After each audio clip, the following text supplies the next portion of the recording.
Cheia de graça, o Senhor é convosco. Bendita sois vós entre as mulheres, bendito é o fruto do vosso ventre, Jesus. Santa Maria, Mãe de Deus, rogai por nós, pecadores, agora e na hora de nossa morte. Amém. Rogai por nós, Santa Mãe de Deus, Para que sejamos dignos das promessas de Cristo.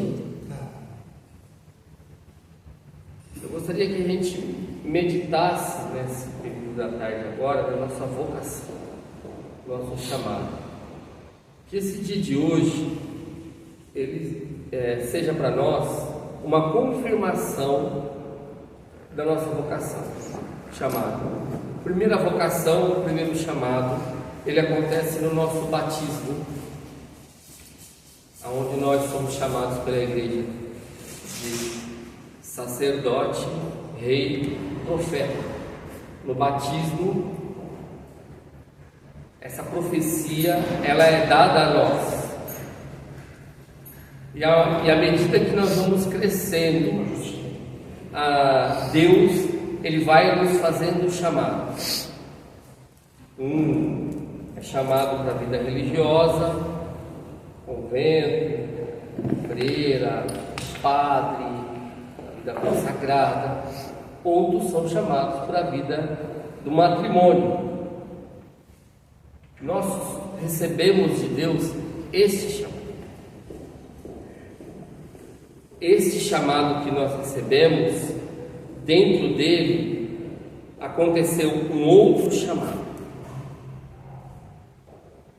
Aconteceu dentro desse chamado da vida do matrimônio, para viver a vida do matrimônio casado com todas as complicações, com todas as dificuldades, com todos os desafios, com todos os sucessos, com tudo aquilo que a vida de casado traz. Dentro da vida de casado, Deus nos fez um outro chamado. E agora a gente está respondendo a esse outro chamado que Deus nos fez. Esse chamado que Deus nos fez, ele vai levar também o nosso casamento também à santidade. Na verdade, ele vai nos ajudar. O Carmelo, ele vem justamente com essa intenção. Ontem a gente meditava com os irmãos, eu já há muito tempo trago isso no coração. Eu permiti que o Carmelo entrasse na minha vida e transformasse a minha vida. É uma permissão, é você que vai dar essa permissão. E essa permissão, ela não é dada uma vez nos votos. Ela não é dada no período, ela é dada durante a vida toda. A dificuldade de alguns irmãos é justamente que essa permissão, ela vai sendo dada durante o período de formação. O irmão ele se encanta com tudo isso, com o frei, com o padre, história de Santa Teresinha, e os livros, ela vai se encantando, ela vai dando essa permissão, mas a partir do momento que ela faz os votos, e ela percebe que essa permissão, ela não é mais, de uma certa forma, a obrigação do formador, mas sim ela tem que dar. Agora é ela e o Carmelo. O problema, ela é justamente quando terminou os meus votos, e eu me tornei carmelita, e agora é eu e o Carmelo. O que eu faço com isso? Muito irmão já não sabe o que vai fazer. O Frei, na parte da manhã, ele nos disse como fazer. E na verdade, quem leu o Tratado da Verdadeira Escravidão sabe como fazer. O tratado ele vai dizer assim, quando o Frei falava, e eu acho que o São Luís deve ter se inspirado no livro que o Frei falou, porque o tratado vai dizer assim, que qual o nome daquele santo que passou pela grelha? Ficou na grelha lá em São Lourenço. São Lourenço. São Lourenço. O São Luís vai dizer assim, que se São Lourenço fosse devoto de Nossa Senhora, ele teria passado por aquilo com mais tranquilidade. porque a devoção a Nossa Senhora é o caminho mais curto. E nós escolhemos no Carmelo mais curto ainda, pela devoção a ela. Pela devoção a ela. Mas eu quero trazer para vocês alguém que também nos inspira no Carmelo, além de Nossa Senhora. Alguém que traz para nós todo esse zelo que o padre falava aqui pela liturgia, por aquilo que é sagrado, por aquilo que se considera Deus. Elias, ele é o pai deste zelo. O que diz aqui?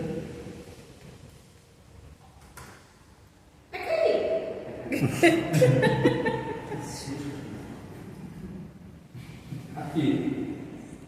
Zeus, zelados, sum, pro, dominus, Deus, exército. Me consumo de zelo pelo Senhor dos exércitos. Eu vou ler o trecho da Bíblia aqui. Não precisa, só ouve isso.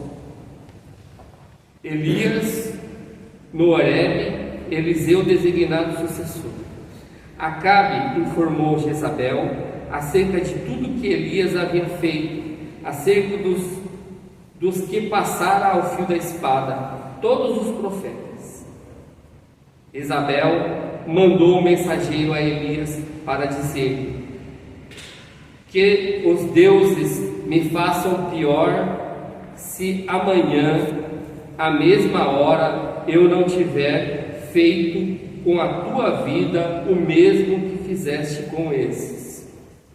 Diante disso, Elias levantou-se e partiu para salvar a sua vida. Chegou a Bersabá, para que pertencia a Judá, e de lá deixou o seu servo. Quando ele seguiu para o deserto, que ficava a 1 dia de caminhada, ao chegar, sentou-se debaixo de uma cisteira isolada, pediu a morte e disse: não aguento mais. Agora, Senhor, tira minha vida, pois não valho mais do que meus pais. Depois deitou-se e adormeceu, debaixo de uma cisteira solitária. Eis, porém, que o anjo do Senhor o tocou e disse: levanta-te e come. Ele olhou junto à cabeça, havia um bolinho cozido, pedras aquecendo e uma brilha com água. Ele comeu, bebeu e deitou-se novamente. O anjo do Senhor voltou, tocou e disse: levanta-te, come, senão o caminho será demasiado longo para ti. Elias levantou-se, comeu, bebeu e depois de fortificado por aquele alimento, caminhou 40 dias e 40 noites até a montanha de Deus, o Horebe. Chegou ali na caverna e lá passou a noite. Veio-lhe a palavra do Senhor: por que está aqui, Elias? Respondeu: eu ardo de ciúme pelo Senhor Deus de todo o poder. Os filhos de Israel abandonaram a tua aliança, dominaram os teus altares e mataram a espada os teus profetas. Só eu fiquei, procuram tirar minha vida. O Senhor lhe disse: sai, permanece no alto da montanha, diante do Senhor, porque o Senhor vai passar. Houve diante do Senhor um vento forte e violento, que raspava as montanhas e fendia os rochedos, mas o Senhor não estava no vento.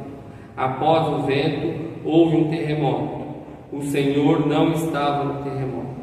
Depois do terremoto houve o fogo, o Senhor não está no fogo, e depois do fogo, a sussurrar de um sopro tênue.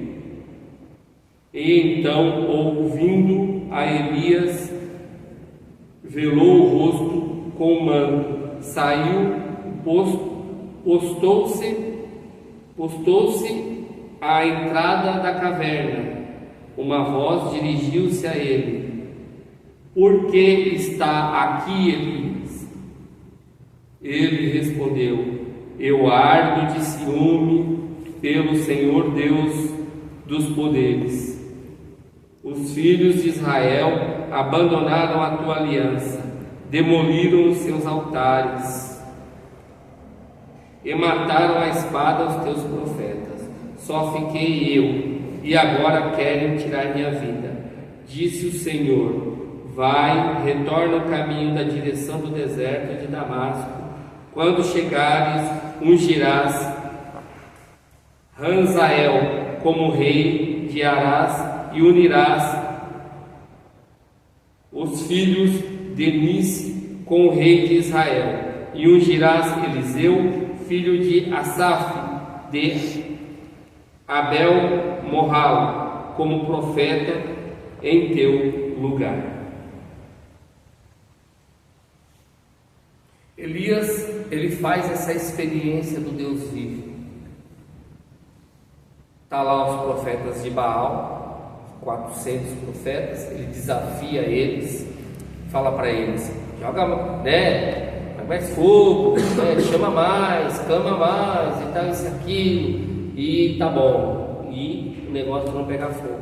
Quando chega a vez dele, ele fala: joga mais água, ele até brinca, tá seco ainda, joga mais água, até o negócio ficar bem encharcado, e aí ele clama, Deus manda fogo e mata todos os profetas. Aí o que acontece? Jezabel fica sabendo, uma mulher, e fala para ele assim: olha, se eu não fizer com você o que você fez com os meus profetas, que Deus me mate. Ele ficou com medo de morrer.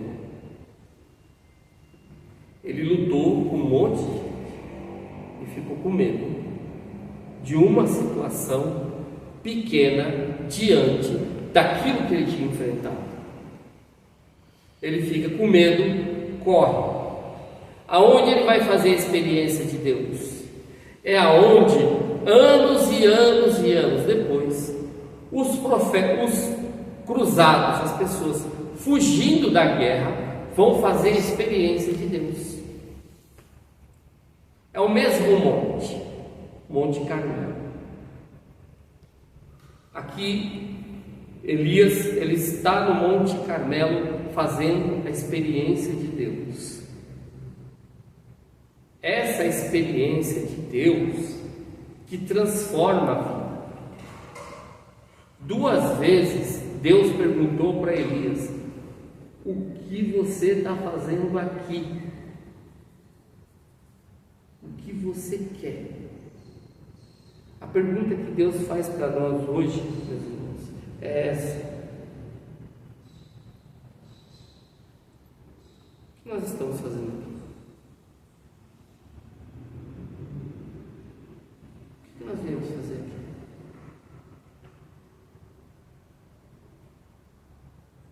Essa pergunta precisa ser respondida. O que nós viemos fazer aqui? O que eu, Valcir, vim fazer aqui? Passar uma tarde, estava tranquilo em casa, e falei para a Carla: vamos pegar o água, vou passar uma tarde lá com os irmãos, vou passar um dia lá, no freio. Se a nossa experiência religiosa, a minha experiência religiosa hoje, no dia de hoje, ela não for me levar, ela não me levar a uma transformação de vida, então tudo isso aqui é perda de tempo. Sai do Campo Limpo, vem de Sorocaba, de Osasco, sai lá de Andira, sai de Cotia. Perca de tempo. Esse é o questionamento que Deus faz para Elias, né? Pô, você não viu o que eu fiz? Ah, você está com medo dela? Então faz o seguinte, ele falou que 2 vezes ele estava com medo. O que Deus falou para ele? Ó, vai lá na tal cidade, unge fulano que ele vai ficar no teu lugar. Acabou. Tem outro. Se eu não der a resposta para Deus, Deus vai falar, vai vir outro no meu lugar e vai conduzir. Vai conduzir. Se você sentir medo, Deus vai suscitar uma outra pessoa no lugar. Deus vai suscitar outra pessoa no lugar. Mas a gente não pode dizer que nós não fizemos uma experiência de Deus, que Deus não tocou. Elias viu, ele tem a experiência da viúva lá de Serepta lá, ele multiplicou, né, o vinho lá, o óleo que faltava, não é? Faz para mim, prepara o meu, depois prepara o teu. Ele fez essa experiência. Naamã, não foi Naamã que ele fala? Para Naamã, vai lá, toma banho lá 7 vezes. Aí Naamã fala, mas por que eu tenho que tomar banho 7 vezes? Vai tomar banho 7 vezes. Ele fez várias experiências com Deus e ainda assim ele duvidou de Deus. Mas ainda assim a misericórdia de Deus toca nele. Por quê? Quando Deus fala para ele assim, ó, eu vou passar na entrada da caverna, vem o terremoto. Ele é um homem de intimidade com Deus, Elias. A gente não pode perder isso, porque só uma pessoa que é íntima da outra fala dos seus problemas. Ele está angustiado, ele está depressivo, ele está com depressão.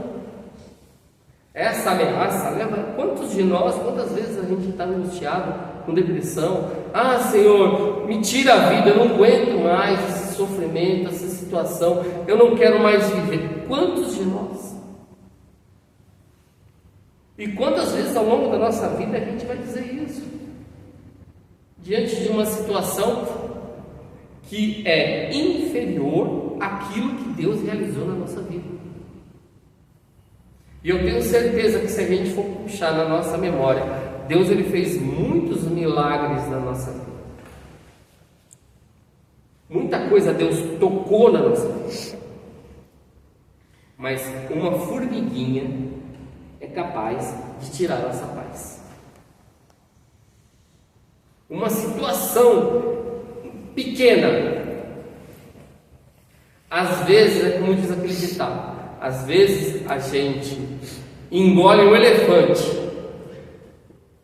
mas uma formiga não. E a formiga é capaz de tirar essa paz. E Elias, ele tem essa experiência de Deus. Mas Deus é tão bom na vida dele, por conta dessa intimidade. Elias, ele é esse homem que é íntimo de Deus, que cuida de tudo aquilo que é de Deus. Ele se consome de zelo. E a nossa missão no Carmelo é justamente também essa: se consumir de zelo pela liturgia, pela Sagrada Escritura, pelos irmãos, pelos nossos trabalhos que Deus colocou. A gente tem que se consumir de zelo por tudo aquilo que Deus colocou no nosso caminho. Porque senão, meus irmãos, tudo passa. Tudo passa. E o Senhor, ele vai suscitar outra pessoa para continuar essa missão. Os senhores acham que se eu não tivesse começado esse sodalício, Deus não ia suscitar outra pessoa para iniciar esse sodalício aqui? Se é um propósito que está no coração de Deus, esse sodalício, ele vai se iniciar através de outra pessoa. Quantos irmãos estavam conosco no começo? Quantos irmãos? Quantos irmãos mais preparados que nós, com mais conhecimento de igreja do que nós. E quem Deus escolhe?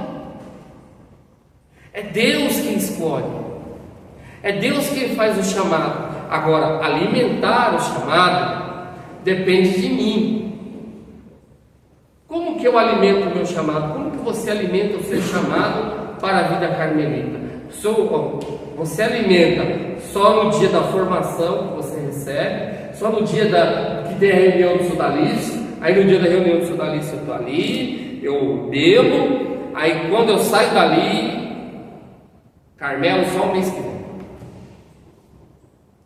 Fica difícil de continuar. Não vai.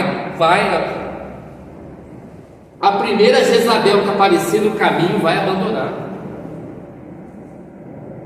E o diabo, ele é tão astuto que durante todo o período de formação ele tira todas as dificuldades, até facilita seu caminho, até o dia do casamento. No dia dos votos, aí eu não gosto do prior.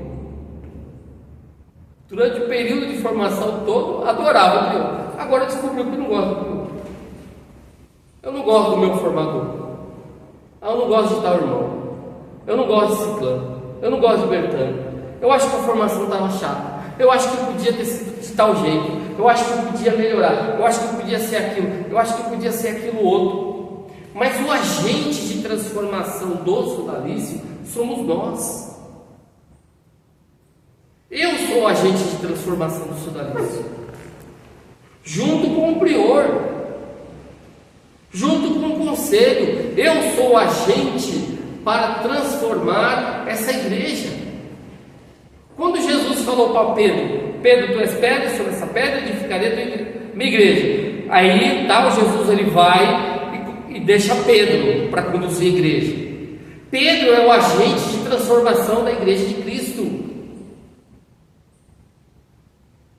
Jesus falou: eu não vou estar mais aqui, vai ser o Espírito Santo, eu não vou estar mais aqui no meio de vocês. Então, quem é o agente de transformação da igreja? Agora é Pedro. O Papa Francisco morreu, quem é o agente de transformação da igreja agora? É o Papa Leão. Ele é o agente de transformação da igreja que Deus confiou. Agora aqui nesse sodalício, quem é o agente de transformação desse sodalício? É o prior. E quem é os seus ajudantes? Nós. Como que a gente pode contribuir com esse sodalício? Dando ideias, dando sugestão, trabalhando junto. Ô prior, vamos fazer... Prior, eu tenho uma ideia aqui, a gente tentou uma coisa uma vez e tal, isso e aquilo, o que o senhor acha? E tal, isso e aquilo. Isso aqui cabe, isso aqui não cabe, isso aqui dá, isso aqui não dá para fazer. Mas é bom a gente manifestar essa proatividade. Sabe quando eu comecei a incomodar o sodalício de Carapicuíba? Quando eu comecei a ser proativo. Quando a Carla me deu a intimação e falou assim: ou a gente vai ou a gente para. Aí eu falei: então a gente vai. Aí eu cheguei pro prior e falei pro prior assim: o que o senhor acha da gente marcar um retiro em São Roque? Mas eu acho difícil. Cheguei no outro dia: alô, Frei, tudo bem? A gente gostaria de marcar um retiro aí, quanto que é? É tanto. Vocês querem vir? Que dia que pode? Tal dia, então tá bom, então a gente vai. Assim, marcamos o dia, algo que nunca tinha acontecido. Vamos trazer um Frei para celebrar no sodalício em Carapicuíba.